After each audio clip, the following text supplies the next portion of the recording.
ओम शांति। आज दिनांक 12 अगस्त 2022। बाबा ने महावाक्य में हम बच्चों को जो वरदान दिया, वरदान का मनन कर उसका स्वरूप बनेंगे। बाबा वरदान में बोले, मास्टर स्नेह के सागर बन, घृणा भाव को समाप्त करने वाले नॉलेजफुल भव। आज नॉलेजफुल ज्ञान का सागर पिता परमात्मा हम बच्चों को नॉलेजफुल भव का वरदान देते। वरदान में बाबा कहते, मास्टर स्नेह के सागर बन, घृणा भाव को समाप्त करने वाले नॉलेजफुल भव। डिटेल में बाबा कहते, नॉलेजफुल अर्थात ज्ञानी तू आत्मा बच्चे हर एक के प्रति मास्टर स्नेह के सागर होते हैं। उनके पास स्नेह के बिना और कुछ है ही नहीं। आजकल संपत्ति से भी ज्यादा स्नेह की आवश्यकता है। अर्थात बाबा स्नेह का सागर पिता परमात्मा हम आत्माओं को आज स्नेह का सागर बनने की युक्ति बताते। बाबा कहते, जो बच्चे नॉलेजफुल हैं, जो अपने संकल्प, बोल, कर्म, चाल चलन, रहन सहन में ज्ञान स्वरूप होते हैं, अर्थात बाबा की श्रीमत के अनुसार हर बोल, कर्म, संकल्प, चाल चलन, रहन सहन, खान पान करते हैं, वे बच्चे स्नेह के सागर पिता की मास्टर स्नेह की सागर संतानें हैं। क्योंकि हर आत्मा के प्रति वे स्नेही होते हैं। आज बाबा कहते, धन दौलत तो सबके पास है, पर स्नेह की प्यासी हैं।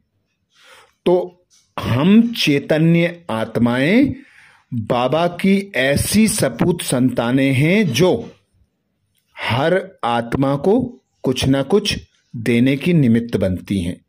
तो आज बाबा कहते, सभी को स्नेह दो, क्योंकि सबसे अधिक आवश्यकता आज के समय में है तो स्नेह की है। जिस प्रकार मां अपने बच्चे को स्नेह करती है, उसकी गलतियां भुलाकर उसके प्रति शुभ भावना, शुभ कामना रखती है, निस्वार्थ स्नेह करती है, ऐसे ही तुम बच्चों को भी, कैसी भी आत्मा हो, अपकारी हो, ग्लानि करने वाली हो, कैसी भी परिस्थिति हो, हर समय आपको स्नेही बनकर रहना है। अर्थात स्व स्थिति में स्थित होकर रहना है, अचल अडोल होकर रहना है। तो बाबा कहते, जो नॉलेजफुल बच्चे हैं, अर्थात ज्ञानी तू आत्मा है, वे सर्व के प्रति मास्टर स्नेह के सागर होते हैं। उनके पास स्नेह के सिवा कुछ होता ही नहीं है। आगे बाबा कहते, तो मास्टर स्नेह के सागर बन, अपकारी पर भी उपकार करो। जैसे बाप सभी बच्चों के प्रति रहम और कल्याण की भावना रखते हैं, ऐसे बाप समान क्षमा के सागर और रहमदिल बच्चों में भी किसी के प्रति घृणा भाव हो नहीं सकता। अर्थात हम बाबा कहते, तुम विश्व कल्याणकारी पिता की संतानें मास्टर विश्व कल्याणकारी हो, रहमदिल हो, क्योंकि आज हर आत्मा को सुख, शांति, आनंद, प्रेम, पवित्रता, गुण, ज्ञान तथा शक्तियों की आवश्यकता है। सब निधन के हैं, सब अज्ञानी हैं। तो तुम बच्चों को ज्ञान स्वरूप बनकर, एक पिता परमात्मा की याद में रहकर, अर्थात ज्ञानी तू आत्मा, योगी तू आत्मा बनकर, हर आत्मा के प्रति रहम की भावना, क्षमा की भावना, सर्व आत्माओं के प्रति समान दृष्टि वृत्ति रख स्नेह देना है। क्योंकि आज के समय में स्नेह भी स्वार्थ का रह गया है। चाहे कोई भी रिश्ता हो, हर रिश्ते में स्वार्थ छुपा होता है, हर कार्य में स्वार्थ छुपा होता है। अपने फायदे के लिए कोई कुछ भी कर सकता है।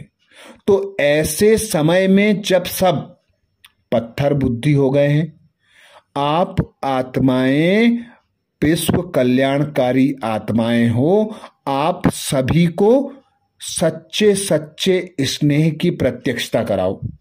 जिस प्रकार तुम किसी सेंटर में जाते हो तो दीदियां जैसा व्यवहार करती हैं, तो वहां हमें अपनापन अनुभव होने लगता है, पारिवारिक अनुभव होता है। ऐसे ही बाबा कहते, तुम बच्चों को सर्व आत्माओं के प्रति स्नेही बनकर रहना है, क्योंकि स्नेही जो आत्मा होती है वे हर आत्मा को परिवर्तन करने में समर्थ होती हैं।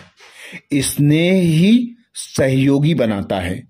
आप बच्चे भी जो पिता परमात्मा की संतान बने, स्नेह के कारण ही बने। बाप निस्वार्थ स्नेही है। दूसरी दुनिया से इस पतित दुनिया में पतित देह को धारण कर हमें दुख अशांति की दुनिया से मुक्त कराने आता है। हम भल बाबा की ग्लानि करते रहे, अपकार करते रहे, पर बाबा सब कुछ भुलाकर हमसे निस्वार्थ स्नेह करके आता है। तो बाबा कहते, अब बाप समान स्नेही बनो, हर आत्मा के प्रति समान दृष्टि, वृत्ति और कृति रखो।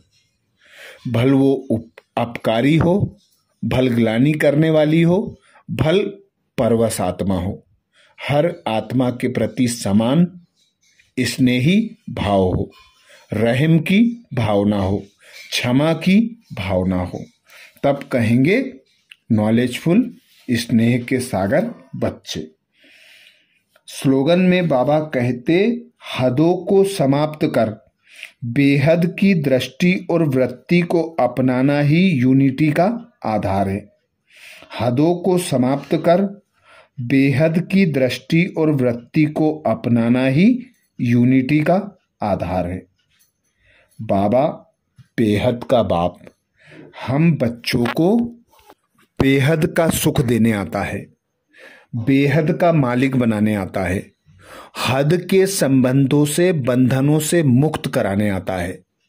तो बाबा कहते, जो बच्चे हदों को समाप्त कर बेहद की दृष्टि वृत्ति को अपनाते हैं, वे ही संगठन का आधार हैं।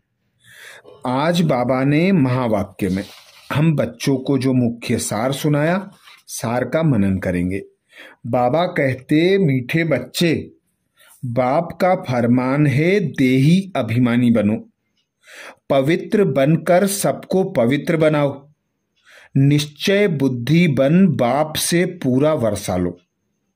मीठे बच्चे, बाप का फरमान है, देही अभिमानी बनो, पवित्र बनकर सबको पवित्र बनाओ, निश्चय बुद्धि बन बाप से पूरा वर्षा लो। प्रश्न किया बाबा ने, अंत में शरीर छोड़ते समय हाय हाय किन्हों को करनी पड़ती है? अंत में शरीर छोड़ने समय हाय हाय किन्हों को करनी पड़ती है? उत्तर में बाबा कहते, जो जीते जी मरकर पूरा पुरुषार्थ नहीं करते, पूरा वर्षा नहीं लेते, उन्हें ही अंत में हाय हाय करनी पड़ती है। अगला प्रश्न किया बाबा ने, इस समय अनेक प्रकार की लड़ाई झगड़े व पार्टीशन आदि क्यों हैं? इस समय अनेक प्रकार के लड़ाई झगड़े व पार्टीशन आदि क्यों हैं? उत्तर में बाबा कहते, क्योंकि सब अपने असली पिता को भूल आर्फन निधन के बन गए हैं। जिस मात पिता से घनेरे सुख मिले थे, उसे भूल सर्वव्यापी कह दिया है, इसलिए आपस में लड़ते झगड़ते रहते हैं। गीत सुनाया बाबा ने, ओम नमो शिवाय। धारणा के लिए मुख्य सार में बाबा कहते, पहली पॉइंट, बाप से स्वर्ग का वर्षा लेने के लिए गृहस्थ व्यवहार में रहते रचना की संभाल करते हुए कमल पुष्प समान पवित्र बनना है।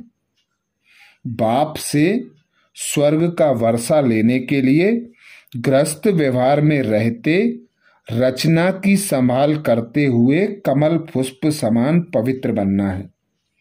दूसरी पॉइंट बाबा कहते हर एक को 21 पीढ़ी के लिए सुखी बनाने का रास्ता बताना है। ज्ञान चिता पर बैठ शूद्र से ब्राह्मण और फिर देवता बनना है। हर एक को 21 पीढ़ी के लिए सुखी बनाने का रास्ता बताना है। ज्ञान चिता पर बैठ शूद्र से ब्राह्मण और फिर देवता बनना है। तो ये थे बाबा के महावाक्य। अच्छा, ओम शांति।